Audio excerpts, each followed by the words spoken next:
British Prime Minister Theresa May has told MPs that she will not be leading the next phase of Brexit negotiations, saying she has heard what colleagues are saying. The announcement comes as lawmakers debated on the options for Brexit, Ms May's deal having failed twice to be passed by lawmakers. Let's get a wrap-up of the international news. Joyce Ohaja is standing by in our London studios with Around the World in 5. Good evening from the Channel's newsroom in London. The first cases of cholera have been confirmed in Mozambique in the wake of Cyclone Idai. At least 5 people have been diagnosed with the disease near the port city of Beira. The World Health Organization is warning of a second disaster if it starts spreading in areas devastated by the storm. More than 700 people died during the disaster and hundreds of thousands have been displaced. Cholera is an epidemic situation. You see, when you have one case, you have to expect that you will have more cases in the community. Therefore, the health workers are there in the communities, work hard with communities, how to organize them, how to prevent, how to treat water and everything to prevent the spread. At least 7 people, including 4 children, have been killed in an airstrike in northwestern Yemen. A missile hit a petrol station near the entrance of a hospital in a remote rebel-controlled area. The attack comes just a day after the 4th anniversary of the Saudi-led coalition's intervention in Yemen's civil war. As members of the UK Parliament debate and vote on alternatives to Brexit, those in the European Parliament have been pushing for their preferred outcome. The EU Council President Donald Tusk urged members to be more open to the idea of a long extension. There were voices saying that this should be harmful or inconvenient to some of you. Let me be clear, such thinking is unacceptable. You cannot betray the 6 million people who signed a petition to revoke Article 50, the 1 million people who marched for a people's vote, or the increasing majority of people who want to remain in the European Union. They may feel that they are not sufficiently represented by the UK Parliament, but they must feel that they are represented by you in this chamber, because they are Europeans. Thank you. Do you really want the United Kingdom to contest the European elections, to send back a very large number of Leave MEPs just at a time when you're fighting populism as you see it across the continent? Do you really want me back in this place? Yes. Well, there we are. The best Brexit is no Brexit. So, colleagues, please, don't close the doors on us now. There are a lot of us in Scotland and elsewhere across the UK working hard to turn this round, to serve our citizens, to remain within this family of nations. A dissident self-styled human rights group says it was responsible for a raid on the North Korean embassy in Spain last month.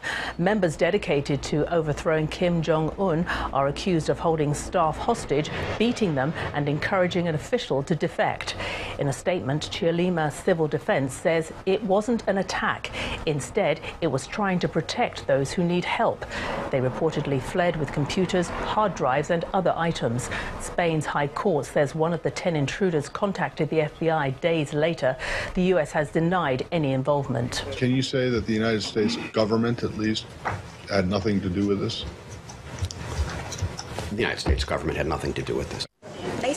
7 pro-democracy political parties have formed a coalition large enough to claim a parliamentary majority in Thailand. They've declared their intention to form a government, ousting the military from power.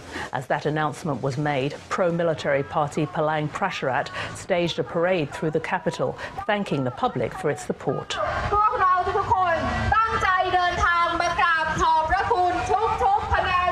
And in a news conference later, it said it was confident of forming its own coalition government. None of the parties can say they have received the most votes because the Election Commission has not finished the counting process. من تذكير بذلك والتأكيد على أن الجيش الوطني الشعبي وثباته. In a rare direct intervention by the military, the Algerian army's chief of staff has demanded President Abdelaziz Bouteflika be declared unfit to rule. It follows weeks of protests with hundreds of thousands of people calling for his immediate resignation.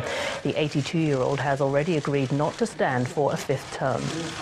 And finally, golfers usually aim for a birdie, but in the U.S. state of Georgia, a few players got more than they bargained for. Play was interrupted as an enormous alligator sauntered across the course. That is nuts. The large reptile seemed to struggle a bit with the distance, forced to take a breather before eventually reaching its final destination. And that's your international news around the world in 5. Many thanks indeed, Joyce. What a huge reptile that was. But now time for sports news with Olumide Macaulay.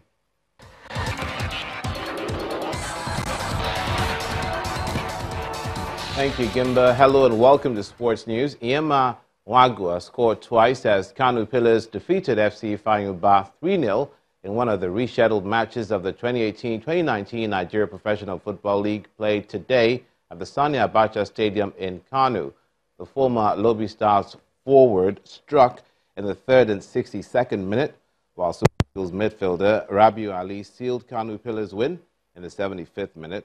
In the other games, Stephen Michael scored in injury time as Lobby Stars came from behind twice to force struggling Niger Tornadoes to a 2-2 draw. Nigeria FA Cup champions Rangers held troubled Remo Stars to a goalless draw. Bayern Munich have signed Atletico Madrid defender Lucas Hernandez on a 5-year deal worth a club record €80 million. The 23-year-old who won the 2018 World Cup with France will join the Bundesliga leaders on July the 1st. Hernandez, who can now play at both centre-back and left-back, has made 67 La Liga appearances at Atletico Madrid and won the Europa League and the Super Cup. He's won 15 international caps for France, featuring in all their World Cup games in Russia. In tennis, 3-time champion Roger Federer eased into the quarterfinals of the Miami Open with a straight sets victory over Russia's Daniil Medvedev. Federer beat the 13th seed 6-4, 6-2 in 1 hour and 1 minute. The 37-year-old, who hit 22 winners and won 9 of the final 11 games, will play South Africa's Kevin Anderson in the last day.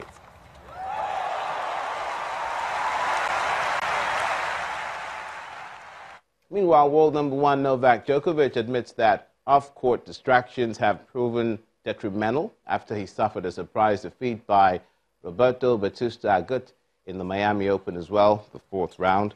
Djokovic, who lost to Philip Kohlschreiber in the 3rd round at Indian Wells, has faced questions as the president of the ATP Player Council since the contract of the tour's president was not renewed.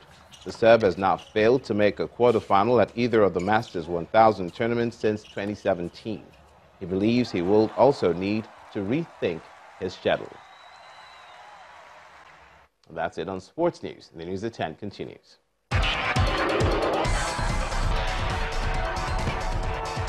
And the main news again, the Presidential Election Petition Tribunal today granted the People's Democratic Party, the PDP, and its presidential candidate, Alhaji Atiku Abubakar, leave to serve President Muhammadu Buhari a copy of petitions challenging his victory at the February the 23rd polls through substituted means. Also today, some governors-elect and State House of Assembly lawmakers-elect received their certificates of return from the Independent National Electoral Commission, INEC. And that's how it's been on the News at 10 tonight. I want to thank you so much indeed for watching. On behalf of all of us here, have a splendid night, friends. Good night.